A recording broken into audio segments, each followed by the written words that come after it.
Lady Emilia Wynthorpe sat motionless in her bedchamber, her eyes locked on the letter lying open atop her vanity. The morning light filtered through the tall windows, casting golden streaks across the floor, but her world felt dim and colorless. A wax seal, once pristine and proud, now lay broken, its crest unmistakable. The seal of the Duke of Strathmore. She didn't need to read the letter again. Every word had branded itself onto her mind the moment her eyes first scanned its contents. My dearest Emilia, her father had written in the careful, perfumed ink of a man grasping for dignity, it is with great hope and necessary relief that I inform you your engagement to His Grace, Duke Alaric Strathmore, has been formally secured. Her hands had trembled as she read on, her father's tone balancing gratitude with quiet desperation. It was clear this arrangement was no mere match of titles. It was a lifeline.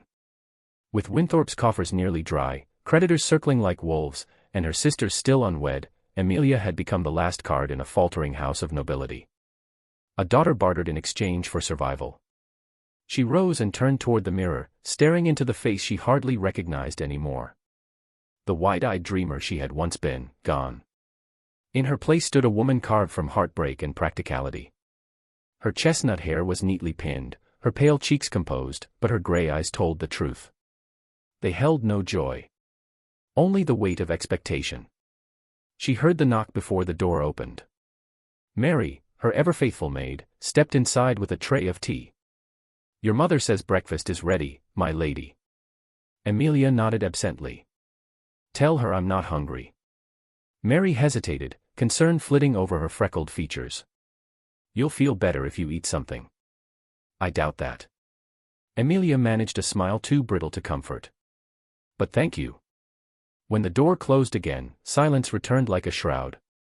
Emilia walked to the window, placing a hand on the cold glass. Beyond the frost-dusted gardens, winter clung to the earth in sullen patches. The trees were bare, their branches sharp against the sky.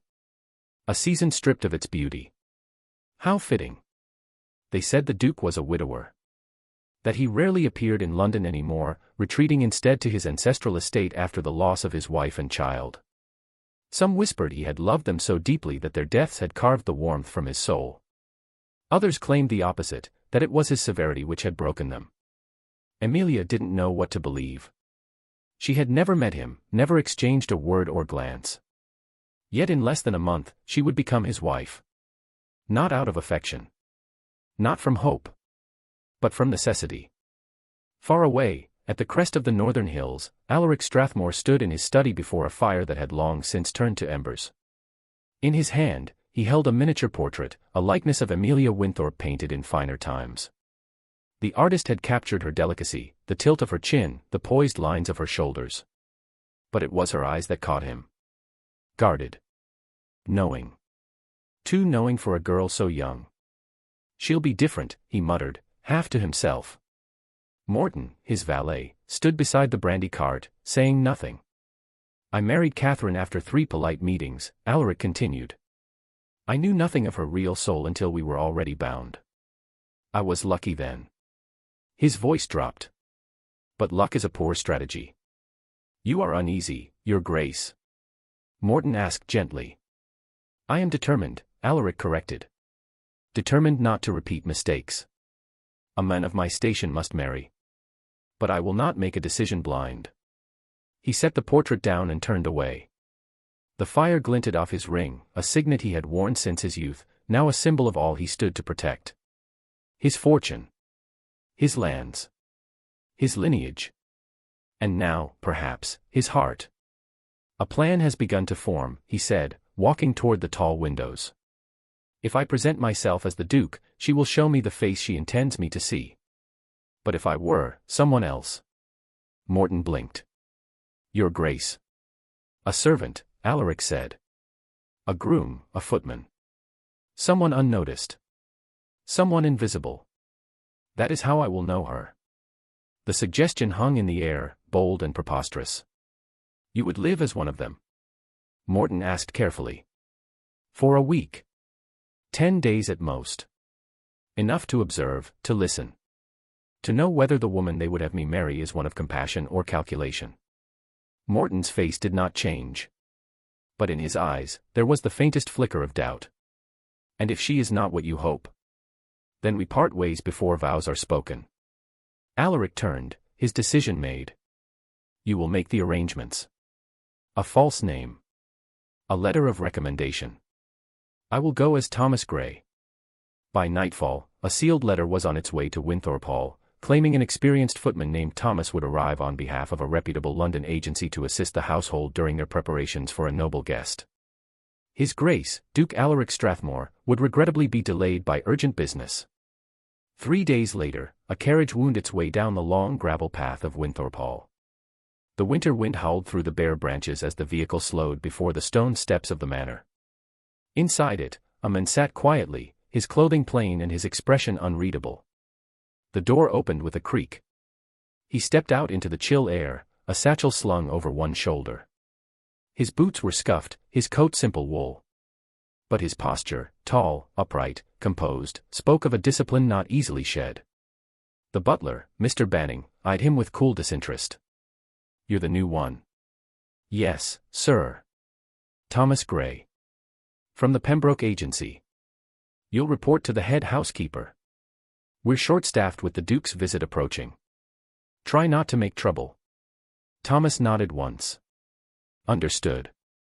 As he was led through the grand corridors of Wynthorpe Hall, Alaric took everything in, the age of the tapestries, the sheen of the parquet floors, the distant strains of a pianoforte echoing faintly down the hall. His chest tightened. That music. It was delicate, melancholic, and utterly haunting. He paused at the base of the staircase. There, descending with a grace that seemed born rather than taught, was Lady Emilia Wynthorpe. Her blue morning gown caught the fading light from the tall windows. She carried no fan or smile, only the weight of someone walking toward an unavoidable future. She didn't see him. Or if she did, she gave no sign. Her eyes were forward, unreadable. But Alaric saw everything. And as she passed, something within him shifted. This was no ordinary woman. And he was no ordinary servant. As she turned the corner and disappeared from view, he exhaled slowly. So it begins. The stillness of Wynthorpe Hall was a quiet symphony in itself, fireplace crackles, footsteps softened by thick rugs, the occasional creak of ancient wood. Alaric, now Thomas in name and plain livery, moved through its corridors with a servant's quiet precision but an observer's gaze. He learned the rhythms of the household quickly, when tea was taken, when the linens were changed, when the family dined and when they disappeared behind shut doors. But it was Emilia he studied most closely. She was elusive, gliding through rooms like a ghost in silk. He never saw her with company, save for her sisters or the occasional visit from Lady Juliana, a blonde sprite of a woman with too much laughter in a place so heavy. But when Emilia thought herself alone, she played the pianoforte in the drawing room, melody soft as breath, mournful as winter rain. Alaric would linger in the hallway, out of sight, heart stilled by the aching beauty of her music. She never played the same piece twice. Her fingers wandered like a soul searching for something it had once known but long lost. Once, just after dusk, he heard her shift suddenly from melancholy into something furious, notes hammered into the keys like the rattle of a carriage wheel on a broken road. Then silence. Not even a bench scrape. She had simply walked away, leaving the lid half open and the room steeped in shadows.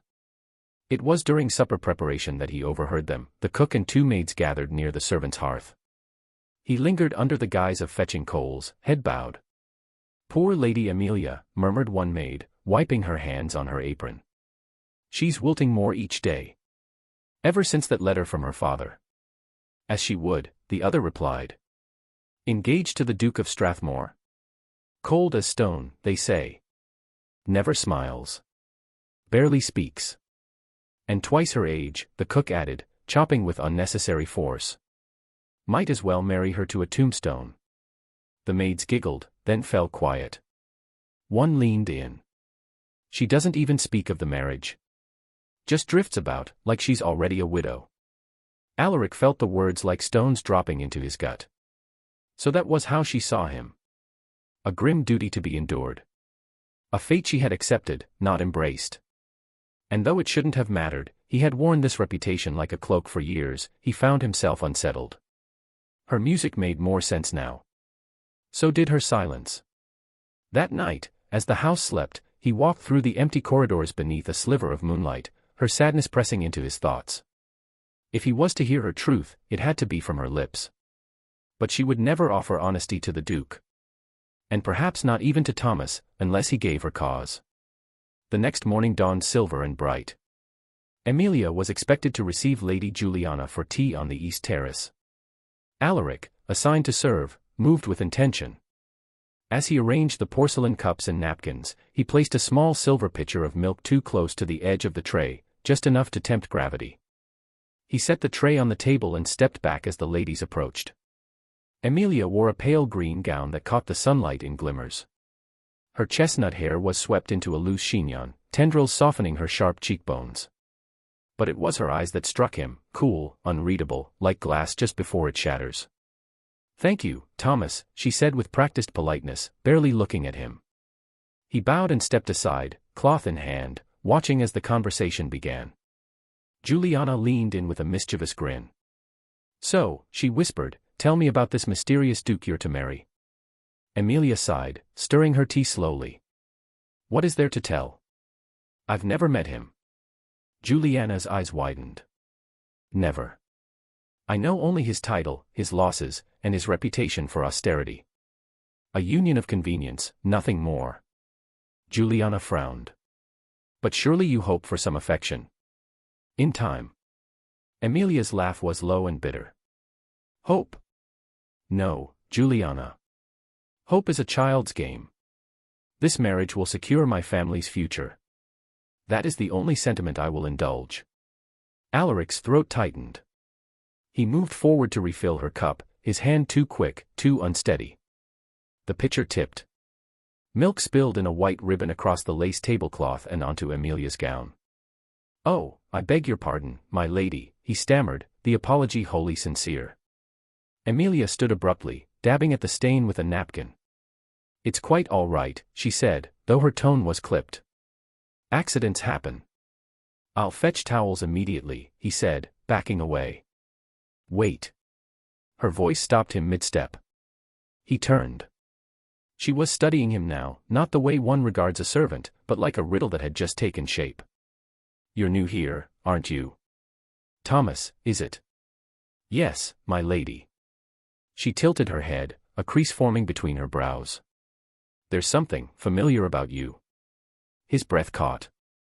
"In your voice," she added slowly. "And your manner." "I was trained in a formal household," he offered carefully. "Perhaps that's all." "Perhaps." But she didn't look convinced. As he turned to leave, her eyes followed him. And for the first time, Alaric felt exposed, not as a servant, not as a duke, but as a man standing on the edge of discovery. The morning passed in a quiet hush of snowflakes tapping against the window panes, muffling the world beyond. Alaric found himself in the family library, straightening books under the direction of Mrs. Kettle, though she had long since left to scold a footboy for tracking mud across the hallway. He remained behind, not from duty, but because she might come. And then she did. Lady Emilia entered with the grace of someone raised among books, her fingertips trailing the spines of leather-bound volumes as if greeting old friends. She paused mid-step when she saw him. Her brow lifted slightly. "Still organizing?" she asked, her tone light, teasing. He straightened from where he knelt. "Yes, my lady. Though I confess I may be delaying the inevitable. It's difficult to leave this room." Her mouth curved at the corners. "Indeed. It's my refuge too." She stepped closer, pulled a slim volume from the shelf, and looked at him thoughtfully. "Do you enjoy reading?" "Very much," he said honestly. Though rarely with time or access to such collections. She hesitated, then handed him the book. Wordsworth. His fingers brushed hers, just for a moment, and something passed between them, unspoken, electric, unsettling. "His poems hold more truth than most people dare speak aloud," she said. "I always believed truth lay in history and philosophy," he admitted. "Then perhaps it's time to widen your beliefs." That earned her a real smile, small but genuine. "Thank you, my lady." "Keep it," she said, already moving past him. "Tell me what you think of it, Thomas." And he would. He read that night by flickering candlelight in the narrow servants' quarters, hunched on a hard cot with the window cracked open to let in the breath of winter. He read about nature and memory and grief. He read until his eyes ached, and when he finished, he did not sleep. He lay awake, thinking of her. The next afternoon, she requested his assistance in the gardens, gathering herbs for the still room. The task was simple: lavender, thyme, mint, but the air between them hummed with the weight of unspoken things. She moved through the rows with purpose, but not urgency, as if simply grateful to be among the living green. Her cheeks were pink with cold, but her eyes softer than he'd seen them indoors. "I hope you found Wordsworth tolerable," she said at last. "More than tolerable," he replied. "He speaks as though he's felt every ache a heart can hold." She glanced at him sidelong. "I suppose that's why I find comfort in his pages. They echo things I cannot say." "Perhaps you could say them," he said carefully. "To someone who listens." She stopped, hands full of lavender, and looked at him. "You presume much for a servant." He dipped his head. "Forgive me." But her voice had no sharpness when she answered. "No. You listen without judgment. That is rare." The sun peeked through pale clouds. A breeze stirred her skirts, tugged loose a strand of hair that she didn't bother to tuck away. "Do you think people can change?" she asked suddenly. "In what way?" "Truly change. Become something else.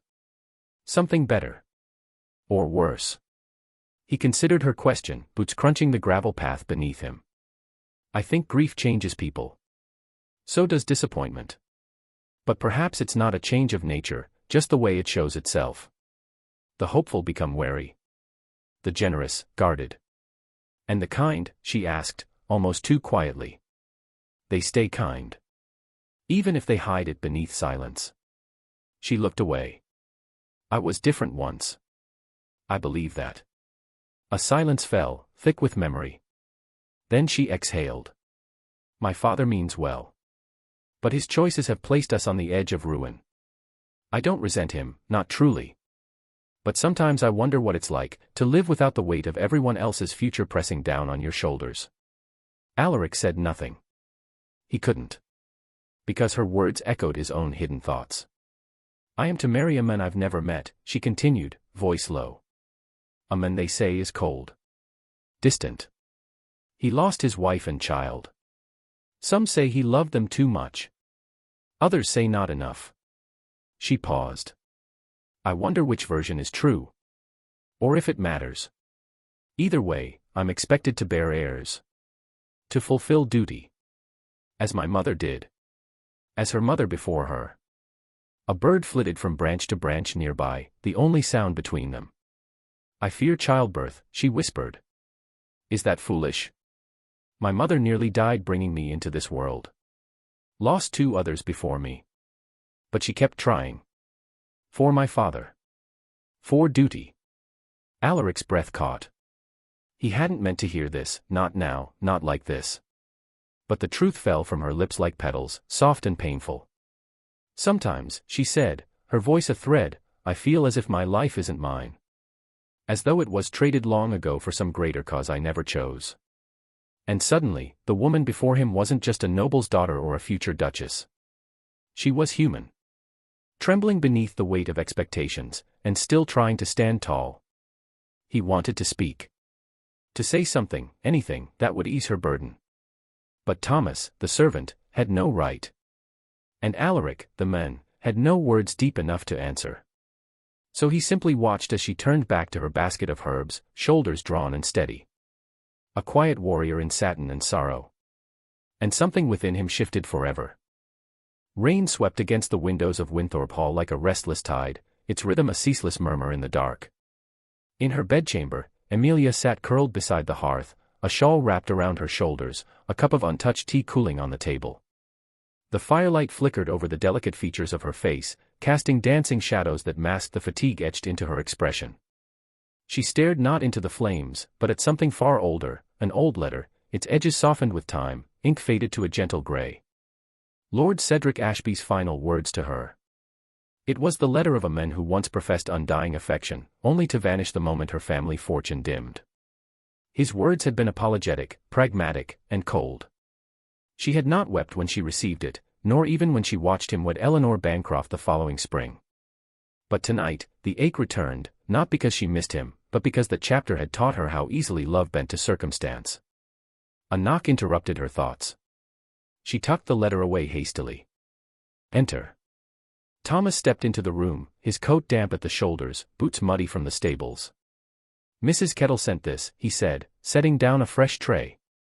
She thought you might want something warm. Emilia looked at him, then at the fire. You're soaked. There was a leak over the mare's stall. We patched it before it got worse. That isn't your duty. Some things matter more than duty. His voice was gentle, but in the stillness it echoed.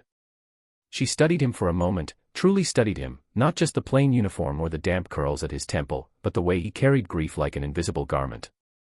Heavy. Unspoken. Familiar. Come closer, she said. You're shivering.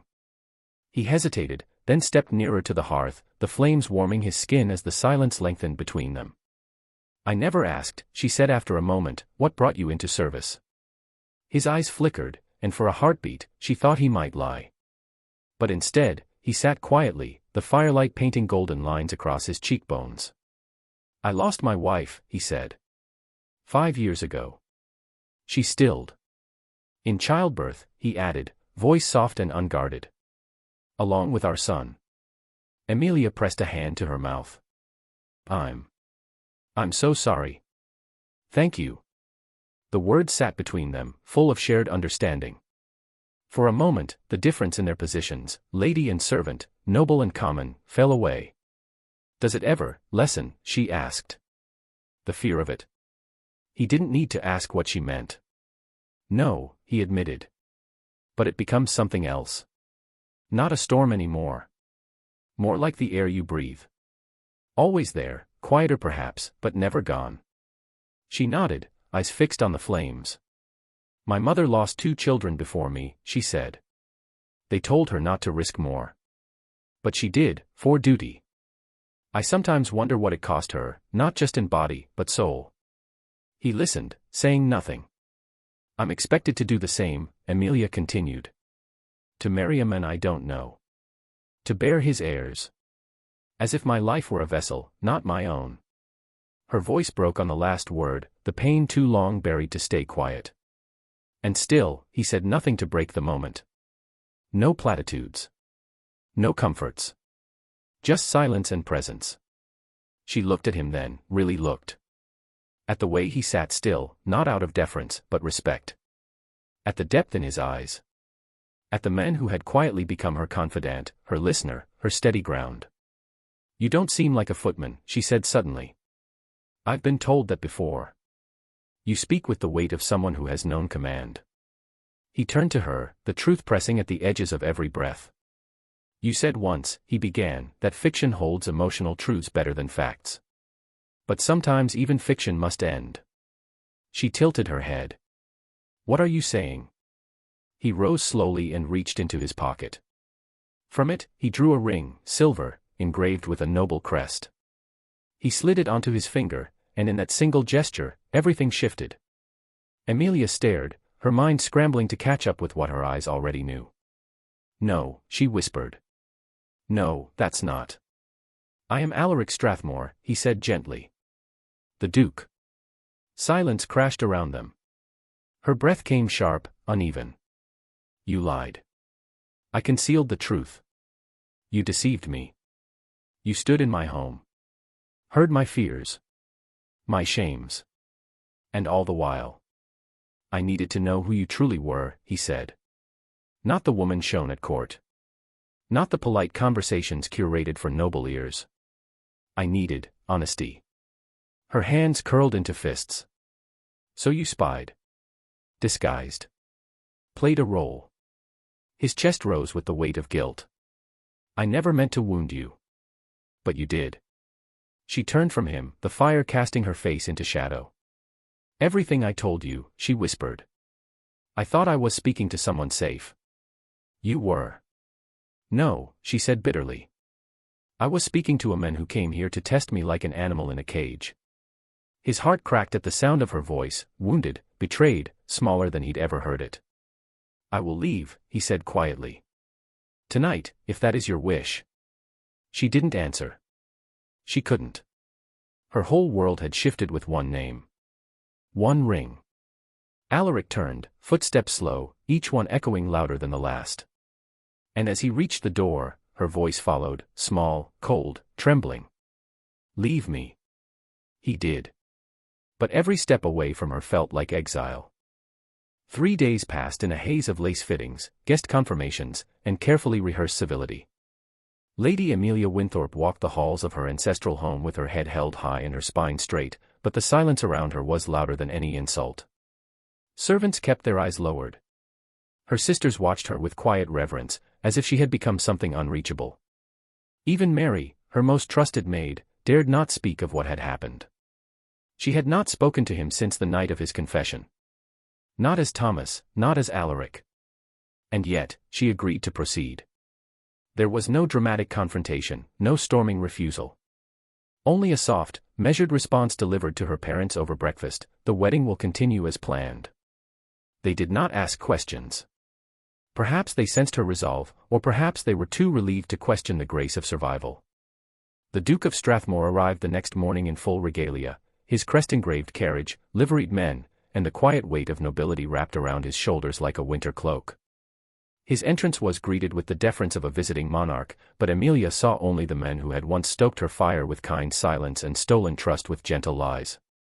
Their formal introduction took place in the grand drawing room, under the scrutiny of both families.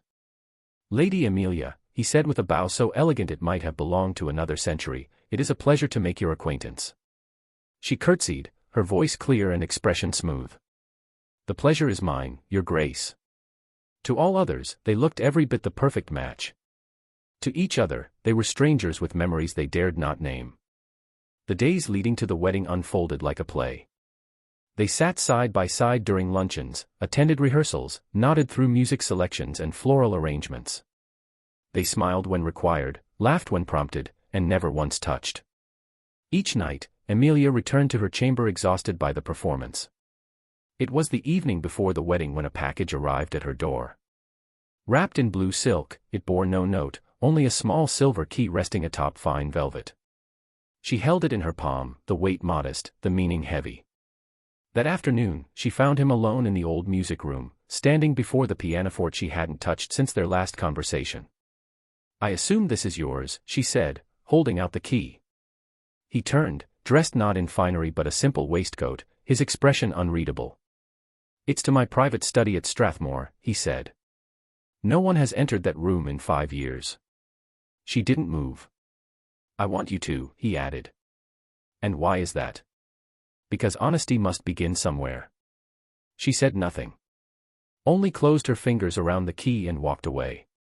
The wedding took place in the chapel by the lake, the pews filled with lace-clad nobility and polite curiosity.